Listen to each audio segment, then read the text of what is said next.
Maglilingkod sa bawat Pilipino at magbibigay ng tamang impormasyon para sa tahimik at maayos na Pilipinas. Police News Network, alagad ng batas, tagapagtaguyod ng balitang pulis, sandigan ng mamamayan, patnubay ng katotohanan. Kampo Krame, maghahatid ng pinakahuling kaganapan at nagbabagang balita. Ito ang PNN Police News Network. At ngayon, ang inyong mga tagapagbalita. Magandang araw, bagong Pilipinas. Ako ang inyong alagad ng batas tagataguyod ng Balitang Pulis, Patrolman Lubimir Julian. Ngayong araw ng Martes, makakasama natin muli bilang special guest co-host si Miss Jihaina Jaira Hernandez, former Miss Teen International Grand Winner and Sparkle GMA 7 Artist 2023. Magandang umaga po sa iyo, ma'am. Magandang umaga po, sir. At magandang umaga sa ating mga manonood ngayong araw. Ayan, huwag po nating kalimutan i-like, i-follow at i-subscribe ang page ng Philippine National Police, Police Community Affairs and Development Group, PIGAG Tagapag-Ugnay, at Police News Network. Kami po ay maghahatid sa inyo ng tamang balita, kwento ng pulis at serbisyo para sa mamamayan. At ito ang PNP News Online. Ang pangunahing balita ng Police News Network, alagad ng batas tagataguyod ng Balitang Pulis.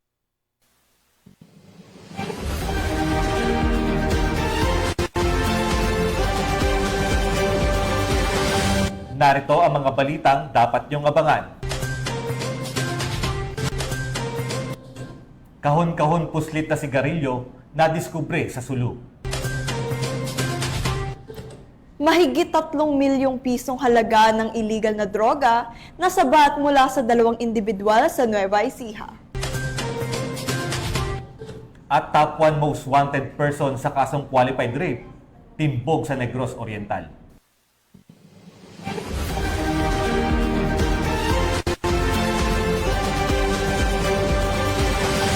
Narito ang mga balitang hatid ng ating PNN correspondents mula sa iba't ibang panig ng bansa.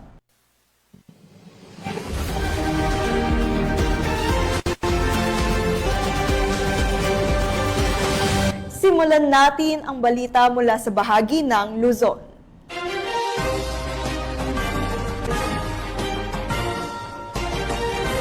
Isang matagumpay na bypass operation ang humantong sa pagkakaumpiska ng mahigit 3 milyong pisong halaga ng ilegal na droga mula sa 2 individual sa Cabanatuan City, Nueva Ecija.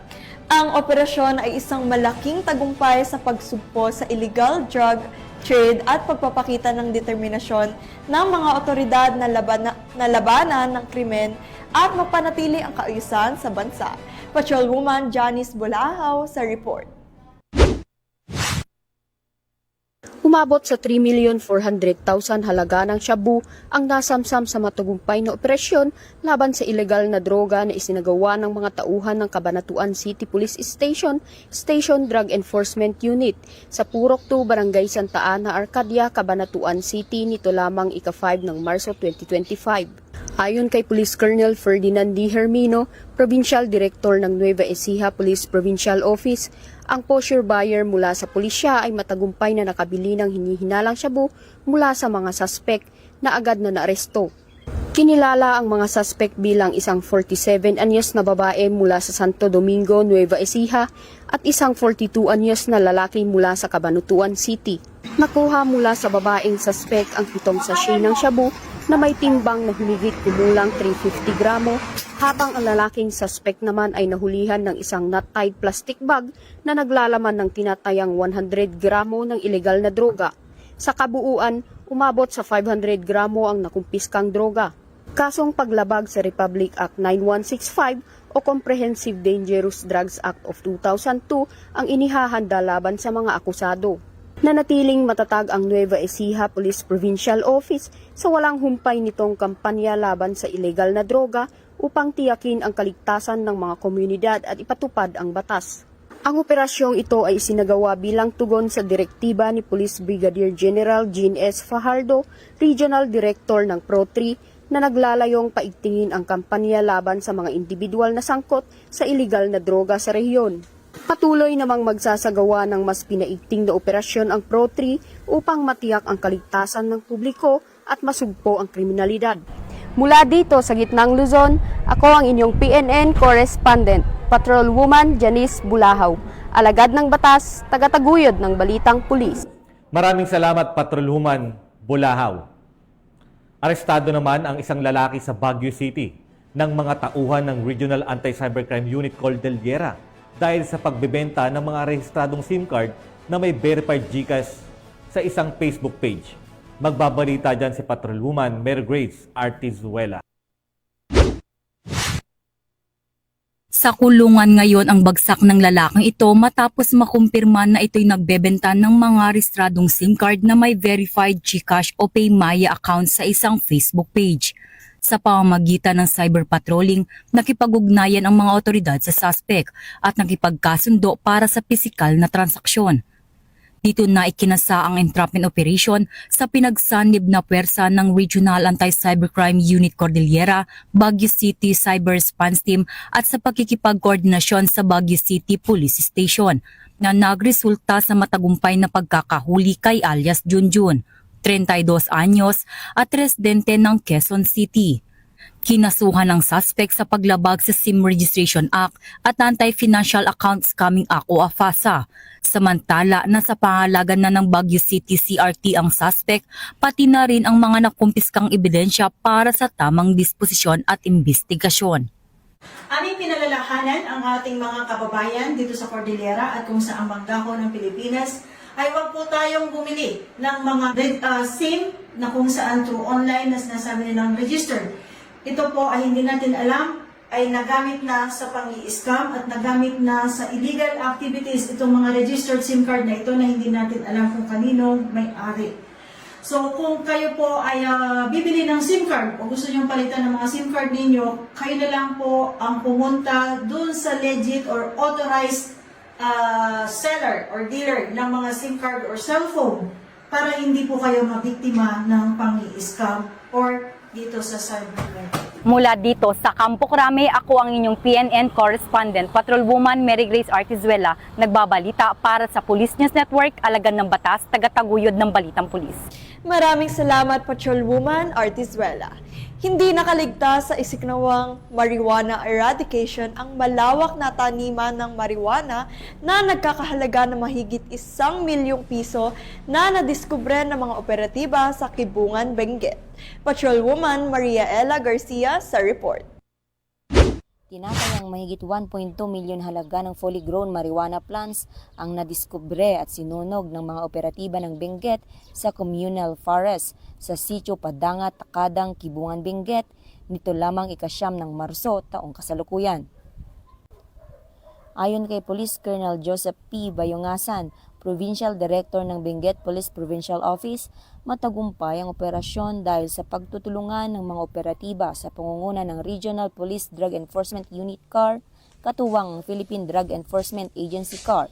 Ito ay kaugnay sa Uplan Binadang Gabot na nagresulta sa pagkadiskubre ng pinagbabawal na tanim na may kabuang lawak na 800 square meters na may tanim na mayigit kumulang 5,600 pieces fully grown marijuana plants na may kabuang 1,120,000 standard drug price. Agad namang binunot at sinunog ng mga operatiba ang mga fully grown marijuana plants pagkatapos ng wastong pagdokumento at pagkuha ng sapat na datos upang isumite sa Regional Forensic Unit CAR para sa karagdagang pagsusuri. Ang matagumpay na operasyon ay patunay na kaisa ang pambansang pulisya, katuwang ang iba't ibang ahensya ng pamahalaan sa pagpapaigting ng kanilang kampanya laban sa ilegal na droga sa kanilang nasasakupan, alinsunod sa pangunahing prioridad ng administrasyon tungo sa isang bagong Pilipinas. Mula dito sa Rion Cordillera, ako ang inyong PNN correspondent, Patrolwoman Maria Ella Garcia, alagad ng batas, tagataguyod ng Balitang Pulis. Maraming salamat, Patrolwoman Maria Ella Garcia. Naghatid ng sayan sa mga mag-aaral ng Maria Hangin Elementary School sa Palawan ang inilunsad na film showing activity ng mga tauhan ng First Palawan Provincial Mobile Force Company upang maipadama sa mga kabataan ang malasakit at pagkalinga ng mga otoridad sa kanilang komunidad. Yan ang balitang hatid ni Patrolwoman Eliza Joy Beredo. Film showing activity ang matagumpay na isinagawa ng mga tauhan ng First Palawan Provincial Mobile Force Company sa pangunguna ni Police Captain John Michael Penergo noong ika-4 ng Marso taong kasalukuyan. Ang naturang aktibidad ay isinagawa para sa mga mag-aaral ng Mariahangin Elementary School sa Sitio Mariahangin, Barangay Bugsok, Balabac, Palawan, kung saan ipinalabas ang pelikulang The Turtle and the Angel's Friendship.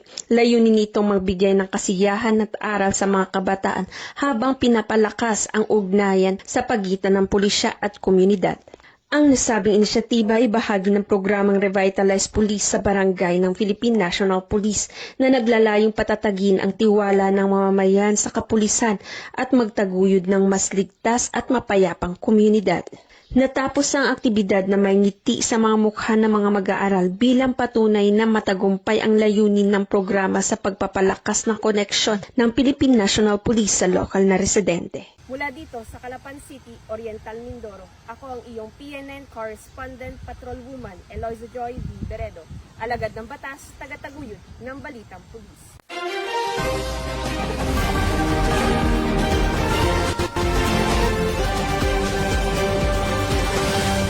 Tunghayan naman natin ang mga balita mula sa Visayas.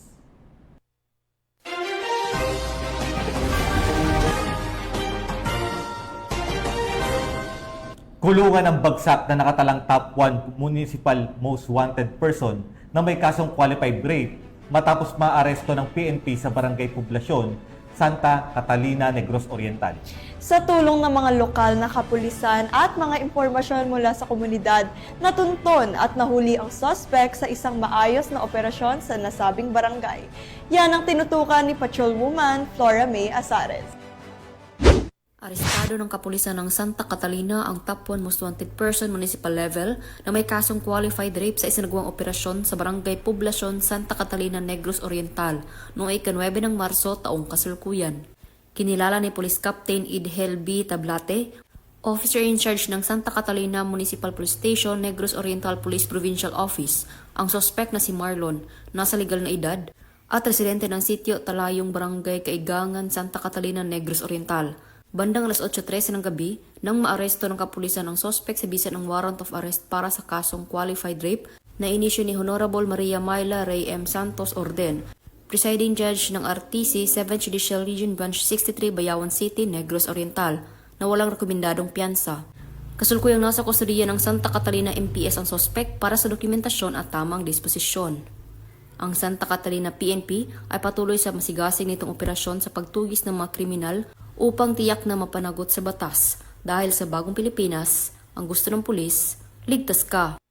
Mula dito sa Central Visayas, ako ang inyong PNN Correspondent, Patrolwoman Flora May Azares, alagad ng batas, tagataguyod ng Balitang Pulis. Maraming salamat, Patrolwoman Flora May Azares. Kalaboso naman ng isang delivery rider matapos mahulihan ng mahigit 100,000 pisong halaga ng marijuana. Ito'y sa isinagawang operasyon ng mga otoridad sa Malay Aklan. Ang report mula kay Patrolwoman Glidel Astrol. Pinagsanipwersa ng Philippine Drug Enforcement Agency, Aklan Police Provincial Office sa ilalim ng pamumuno ni Police Colonel Arnel Enrico Ramos, Provincial Director, katuwang ang PIDEA Western Visayas Airport Interdiction Unit, Malay Municipal Police Station, at Aklan Marbsta Mlet Boracay. Matagumpay na naaresto ang isang individual sa Sitio Airport, Barangay Katiklan, Malay Aklan, nito lamang ika-8 ng Marso taong kasalukuyan. Kinilalang arestado bilang si alias Daguno, isang delivery rider at residente ng nasabing barangay. Sa isinagawang operasyon, nakuha mula sa kanyang pag-aari ang isang brick na pinaghinalaang marijuana dried leaves, pati na rin ang 18-sealed transparent plastic packs na naglalaman ng hinihinalang marijuana dried leaves. Kasama rin sa mga nakumpiska ang 23,000 pesos na ginamit bilang buy-bust money at iba pang mga non-drug items. Umabot sa humigit kumulang 1,000 gramo ng pinaghinalaang marijuana dried leaves ang nakuha mula sa arestado na may kabuuang halaga na tinatayang 120,000 pesos ayon sa standard drug price value. Ang arestado ay kasalukuyang nasa kustudiyan ng Malay Municipal Police Station at harapin ang kaukulang kaso kaugnay sa Republic Act 9165 o ang Comprehensive Dangerous Drugs Act of 2002. Ang operasyon ay nagpapakita ng mahusay na koordinasyon at pagtutulungan ng mga ahensya ng gobyerno sa paglaban sa iligal na droga at sa pagtutok sa seguridad at kaligtasan ng komunidad sa Aklan. Ang matagumpay na operasyon ay patunay ng patuloy na pagsusumikap ng mga alagad ng batas na sugpuin ang iligal na droga sa rehiyon ng Western Visayas. Mula dito sa Police Regional Office 6, ako ang inyong PNN Correspondent, Patrolwoman Glidel Astrologo, alagad ng batas, tagataguyod ng Balitang Pulis. Maraming salamat, Patrolwoman Astrologo. Narito naman ang mga balita mula sa bahagi ng Mindanao.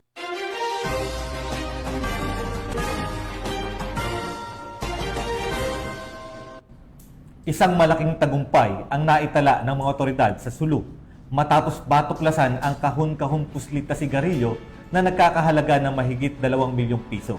Ang mga sigarilyo ay natagpuan sa isang operasyon na isinagawa ng mga tauhan ng Bureau of Customs at mga lokal na otoridad na naglalayong sugpuin ang smuggling at iligal na kalakalan ng mga produkto sa rehiyon. Patrolwoman Veronica Lagi sa report. Nasa Batang Maritime Police Station, katuwang ang Bureau of Customs ang mahigit na 2.87 milyong halaga ng puslit na sigarilyo sa isang operasyon sa Sitio Subaw, Dato, Barangay Buwan sa Indanan, Sulu, nito lamang ikapito ng Marso taong kasalukuyan. Ayon kay Police Colonel Ervin Glenn U. Provido, Regional Chief ng Regional Maritime Unit BAR, bandang alas 9 ng gabi nang isagawa ang naturang operasyon ng mga operatiba ng Sulu MARPSTA at na-recover ang 50 master cases o 25,000 pakete ng puslit na sigarilyo na may tinatayang halagang 2,875,000 pesos. Nasa kustudiya na ng Sulu MARPSTA ang mga kontrobando para sa dokumentasyon at tamang disposisyon habang nagpapatuloy pa rin ang isinasagawang investigasyon upang matukoy at mahuli ang mga nasa likod ng smuggling operation. Samantala, patuloy ang otoridad sa pagpapatupad ng batas upang masugpo ang smuggling at iba pang iligal na gawain sa bansa. Mula rito sa rehiyon ng Bangsamoro, ako inyong Police News Network Correspondent, Patrolwoman Veronica Lagi, alagad ng batas, tagataguyod ng Balitang Pulis. Maraming salamat, Patrolwoman Lagi. Nadismantalya ang isang drug den at naaresto ang 4 na drug suspect sa ikinasang anti-illegal drugs operation ng mga otoridad sa lalawigan ng Bukidnon. Nakatutok dyan si Patrolwoman Kay Francisco.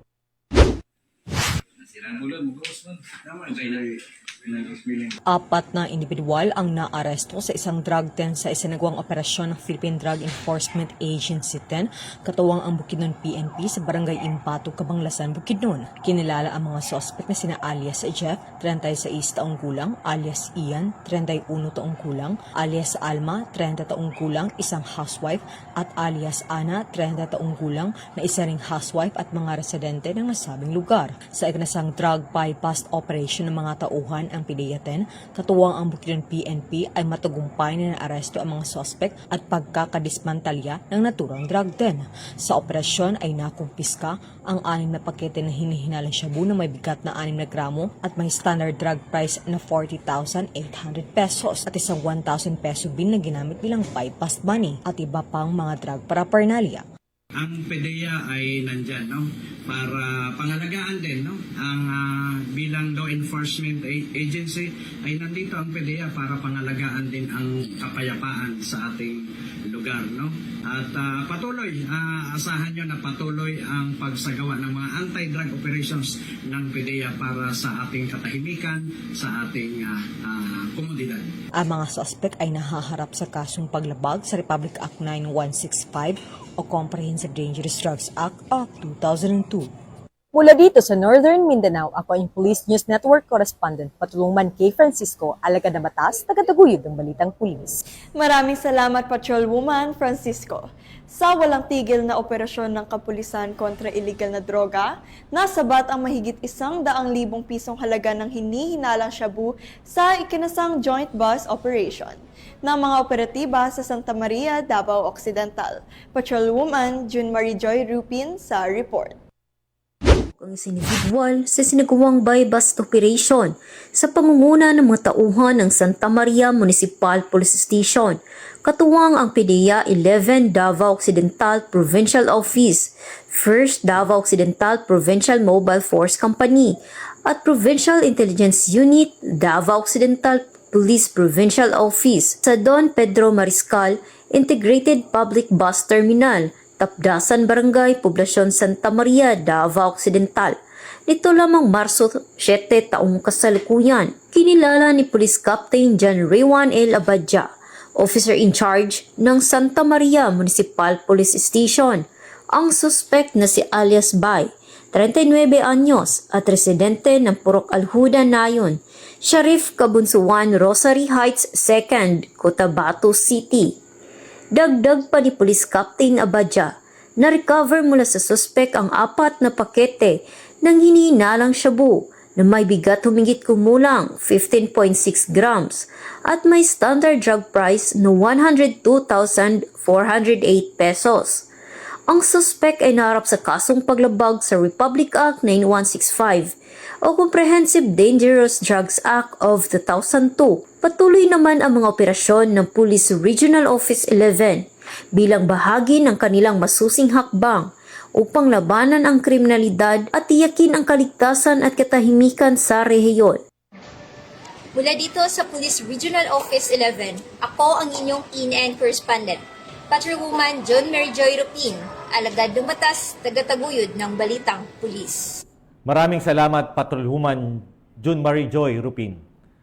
Samantala sa ating huling balita, walang takas ang top 10 regional most wanted person matapos mahuli sa isinagawang operasyon ng PNP sa Barangay Fatima, General Santos City. Nakibalita dyan si Patrolwoman Resalie Umalay.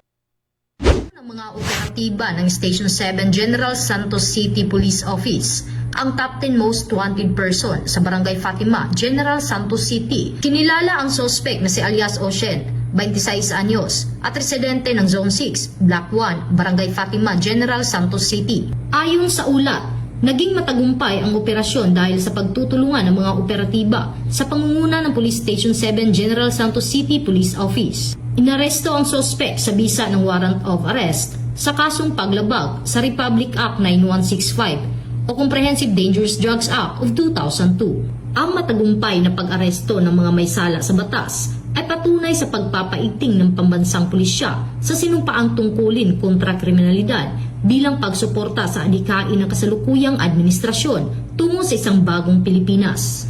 Mula dito sa General Santos City, ako ang inyong PNN correspondent, Patrolwoman Resalie Umalay, alagad ng batas, tagataguyod ng Balitang Pulis. Maraming salamat, Patrolwoman Umalay. At yan po ang mga balitang nakalap ng ating PNN correspondents mula Luzon, Visayas at Mindanao. At bago po tayo magtapos, gusto ko po magpasalamat sa lahat ng masusugid ng manonood ng Police News Network. At syempre sa ating guest co-host ngayon na si Miss Jahaini Jaira Hernandez. Maraming salamat po ma'am at sa inyo pong pagtanggap sa aming imbitasyon na maging co-host po ngayong araw. Yan. Maraming salamat po muli sa pag-imbita sa akin. At binabati ko rin po ang aking relatives mula sa Laguna at sa Nueva Ecija. Ayan, sa ating mga ka-PNN, please support the Office of the Chief PNP Facebook page, Philippine National Police, at ang FB pages ng PKG Tagapag-Ugnay, Police News Network, pati na rin ang Police News Network YouTube channel. I-follow, i-like, and subscribe upang maging updated kayo sa mga accomplishments ng pambansang pulisya.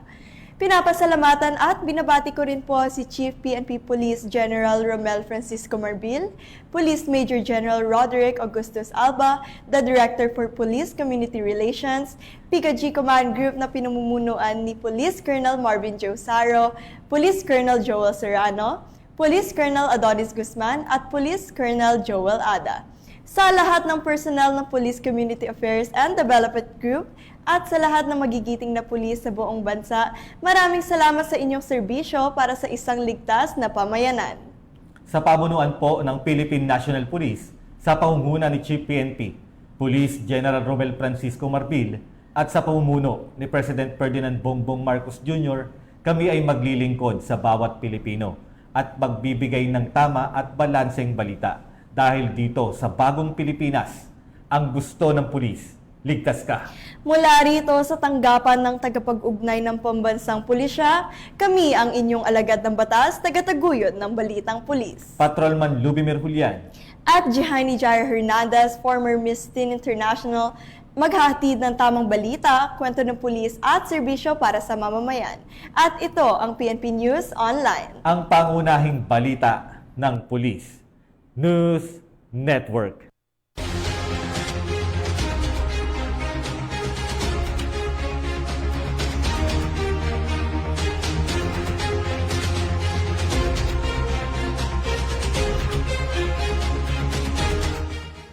Police News Network, alagad ng batas, tagapagtaguyod ng balitang pulis.